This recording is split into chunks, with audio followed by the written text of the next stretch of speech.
Oh, damn. Oh, was this a little investigation going on by the CBC News? It's a good thing. Need somebody out there trying to do a little bit of work, right? Business section, go public. Document forgery in financial industry. More common than you'd think, past employees say. So this will just give you a little closer insight into the kind of fucking cronyism and the kind of corruption that happens that's keeping this whole economic system that's built on a house of cards going, right? Former CIBC representative says 85% of sales staff in her workplace forged documents encouraged by manager. So forging documents, that's a criminal offense, Canada. That's a criminal offense. And where's this rampant amount of where the cops are? Do they got the SWAT teams out raiding all these fucking crony corporations and putting these fuckers in jail? No, of course not. Like I say, because they're all central planning folks and cronies and the parasites. They all live off of that wealth. So they're not the incentive for them to hold them to any standard or to criminally charge them. It's greatly reduced. Employees in Canada's financial industry are speaking out about falsifying documents, telling Go Public that potentially criminal acts like forging and photocopying customer signatures, adding initials to blank documents, and using whiteout to conceal information are more common than most people would think. Think about just what that's saying all on its own. And this is being reported. The author of this article is Erica Johnson. She's an investigative reporter. It was easily 85% of the back sales team doing it, says a former CIBC financial service representative who worked in several bank branches and noted that forging signatures on documents occurred at all of her workplaces. No exceptions, folks, at all of her workplaces. CBC has agreed to conceal her identity. The former employee who left the bank last spring says when she couldn't meet sales target, her manager told her to forge customers' initials, so it appeared that they had agreed to purchase insurance when they applied for a credit card, then canceled a week or so later. She also says because that would show that, right? Oh, look at this growth. Just like those GDP growth numbers that you're seeing, because that's how much the economy expands, right? In whole. So those GDP numbers, I mean, they're a fucking false. If you're following that narrative, right, it's like, whoa, already. But I mean, how much of a contribution would this all have to do with it, right? She also says a financial advisor who handled wealthy clients asked her almost 24 times to forge customer signatures for insurance on loans, telling her his clients would never notice extra charges. She says she finally quit because of stress and growing remorse. You feel pretty awful knowing that you could have caused some serious harm to them, customers, all in the name of profit for a bank. Yeah, for a bank. CIBC that's got bailed out by taxpayers already, right? Yeah, I always put that, I'll interject that anytime I get the chance. Look through my past videos. It's actually one of the earliest videos I ever did. So if you do oldest to newest, when you search it through my videos, you'll see it'll come up pretty quick. Yeah, you'll see how all the banks got bailed out. Something you probably don't know, probably weren't privy to before that, but you'll find out. CIBC declined an interview request, but a spokesperson said in a statement that the kind of behavior described would be unacceptable and result in immediate termination. We take any allegation of this nature seriously and investigate thoroughly. A financial advisor who recently left TD Bank says he often witnessed his manager copying customer signatures onto documents using signature cards on file. Like, holy shit, man. He himself would scribble over the dates on people's credit checks and then black out the scribbles with thick felt pen so no one could tell he pulled an Equifax report without a customer's knowledge, a practice he says his manager demonstrated on a blank piece of paper. They were showing you how to do it. They were teaching you, but they would never say that they told you to do so, says the former TD employee. So CIBC and TD employees, people from, and like that have worked in many different places. So these are people that have enough in-depth knowledge and are on the ground, right? So they know what they're talking about. But yet, we'll see what the kind of fallout comes from it. But central planners don't look to be too willing to challenge it because, like I say, they're the parasites that rely on all this shit. So are they really going to want to bite themselves in the fucking ass or shoot themselves in the foot? I don't know. Well, I guess we'll find out, right? Depends on you. your pressure, actually you have power, more power than you could ever hope, but it relies on you actually hold your central planners to account and responsible for their actions, right? Or these crony fucks. But I don't know, if you're unwilling to do so, well, they're probably unwilling to learn any lessons from their bad deeds or malpractices. TD Bank also declined an interview, but said in a statement that it takes the allegations very seriously, and such behavior would be a significant breach of our code of conduct, subject to disciplinary action, including dismissal. But it sounds like it's cultural, right?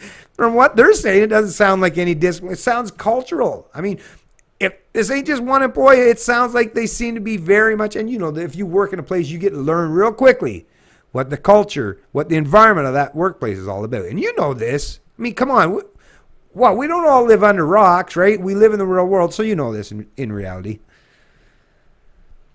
In its annual enforcement report released last week, the Mutual Fund Dealers Association of Canada, MFDA, says signature falsification was the primary allegation in 130 cases opened last year, more than double the number of cases in 2015 and almost 3 times the number investigated in 2014.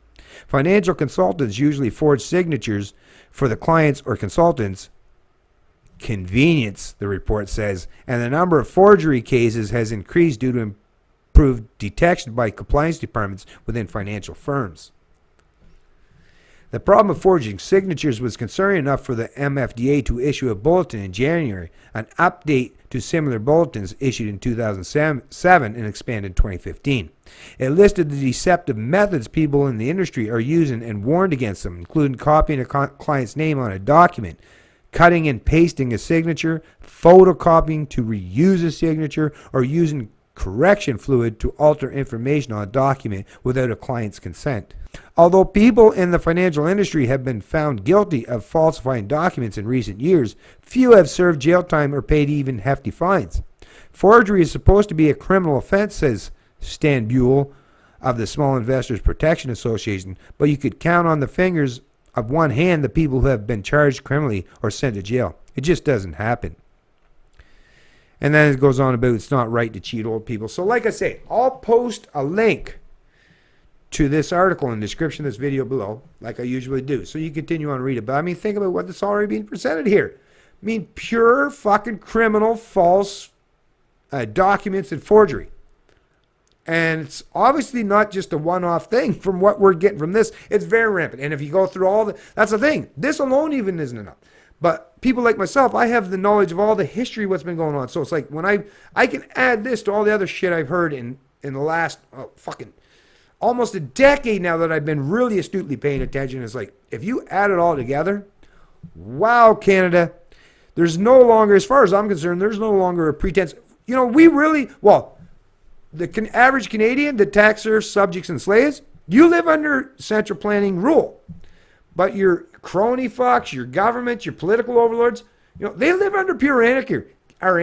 They live under pure anarchy. And they're the ones that are always talking about, you need government, right? To do this, to regulate the economy, to protect the consumer, to do this, to do that. In reality, it's governments. The crony fucks, it's the bad people have realized, if you use government, actually, we can live under pure anarchy where we don't have to suffer the consequences or follow any rules or procedures. We can just do whatever the hell we want because we're never held to account. Now, the lowly serfs, the lowly subjects, the lowly slaves, the working class, the productive class of people in society, or the private sector business, small and medium business owner, you fuckers all got to have to deal with all that shit. You better dot your fucking I's and cross your T's perfectly every time, or we'll come down with the heavy hand, right? How dare you to go against their policies and procedures? But yet we're seeing, whether it's the banksters or big crony corporations or the NSA or in Canada, CSIS, spying on everybody, collecting everything. I mean, they're doing everything illegal anytime they want, as freely as they want. That's the fucking ironic part. They live under pure anarchy where there's, and not even the fucking thing of no rulers, which they do, because who rules over the rulers? Nobody rules over the rulers, but they don't even live by rules. At least free market people that believe in genuine, actual anarchy, like as far as nobody has the chance to rule over each other, but they at least accept there are rules that we all have to follow. The central planners aren't just fucking anarchists as far as, we don't have no rulers. They're anarchists in the aspect of they won't even follow rules. So these are the people that, if you're railing against these, I don't believe in rules anarchists, well, those people aren't your private sector folks, because we're all held to account, as you see us there all the time, on a daily and regular basis. Our lives are micromanaged and controlled right down to fucking everything you do, right? Central planners, the cronies, those in positions of the supposed authority, they're living under pure anarchy, and yet they rail against it. Well, what it is because, well, we get to enjoy it, but the only way we get to live under this is because we get to force everyone else to be our subjects, our slaves, and our serfs, right? So they just don't like to share. They don't want you to have real liberty. They love their liberty. They love their liberty like more than you could ever imagine. But they're using governments to create their liberty, whereas the rest of us are like, we have to live under your rules, so we actually have no liberty, right? Like I say, the discrepancy, the disparity, the divide is really between the rulers and the rest of us. It's really the onus is on the rest of you to catch up and realize that, yeah, it's not left versus right.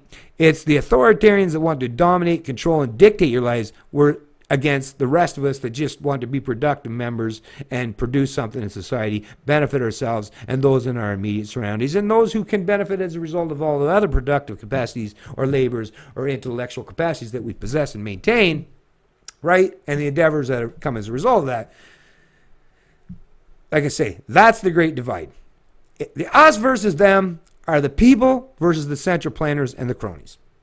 Stop divvying the population up into all these. Stop letting the central planners, because like I say, the communists, the socialists, the central planning types, they learn, hey, divvy the population up. If they're fighting each other, they're way too fucking busy to even challenge us. Plus, how are they going to challenge us when they perceive us as their authority, right? Now let them fight amongst each other, and we'll make off like bandits while they are.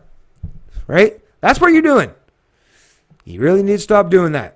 Show some solidarity with people when you look at there. If they don't have political power and the ability to dictate and control your life, and they're not voting to do that and do such, those are people you need to respect, even if you don't agree with them. Hey, if they're not trying to force their shit on you, they could be completely against what you want to do or what you're all about. But if they're not trying to force their ideas or opinions or ideology on you, those are people that you really need to align yourself with, whether you like it or not.